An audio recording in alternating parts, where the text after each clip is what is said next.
രജൌരിയിൽ സൈനിക വാഹനത്തിന് നേരെ ആക്രമണമുണ്ടായി എന്നാണ് റിപ്പോർട്ട്. വാഹനത്തിന് നേരെ ഭീകരർ വെടിയുതിർക്കുകയായിരുന്നു. പ്രദേശത്ത് സുരക്ഷാ സേന തെരച്ചിൽ നടത്തുന്നുണ്ട്. വിനീത വിജി വിവരങ്ങൾ നൽകും ഡൽഹിയിൽ നിന്ന്.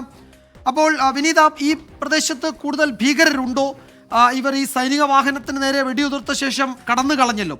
അവരെ കണ്ടെത്താനുള്ള സേനാ നടപടികൾ പുരോഗമിക്കുകയാണെന്ന് കരുതാം, അല്ലേ?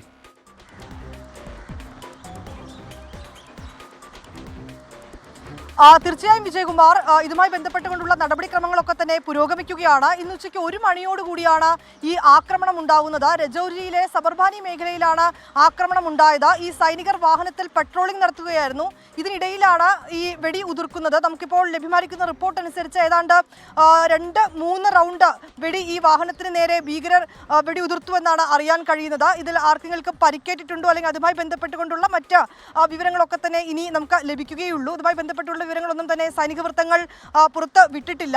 ഇന്ന് ഉച്ചയ്ക്ക് 1 മണിയോടുകൂടിയാണ് ഈ ആക്രമണം ഉണ്ടാകുന്നത്. രജൌരിയിൽ ഈ സൈനിക വാഹനത്തിന് നേരെയാണ് ഭീകരർ വെടിയുതിർക്കുന്നത്. ആ മേഖലയിൽ ഭീകര സാന്നിധ്യം നേരത്തെ തന്നെ ഉണ്ടായിരുന്നു. ഈ രജൌരിയിലെ പല മേഖലകളിലും ഭീകരരും സൈന്യവും തമ്മിൽ അടുത്തിടെയൊക്കെ തന്നെ ഏറ്റുമുട്ടലുണ്ടായിരുന്നു. തുടർന്ന് ഈ ഭീകരർക്കായി പല മേഖലകൾ കേന്ദ്രീകരിച്ചുകൊണ്ടുള്ള സൈന്യത്തിന്റെ പരിശോധനയും ഒക്കെ തന്നെ തുടരുകയായിരുന്നു. ഇതിനിടയിലാണ് ഇപ്പോൾ ഈ ആക്രമണം കൂടി ഉണ്ടായിരിക്കുന്നത്.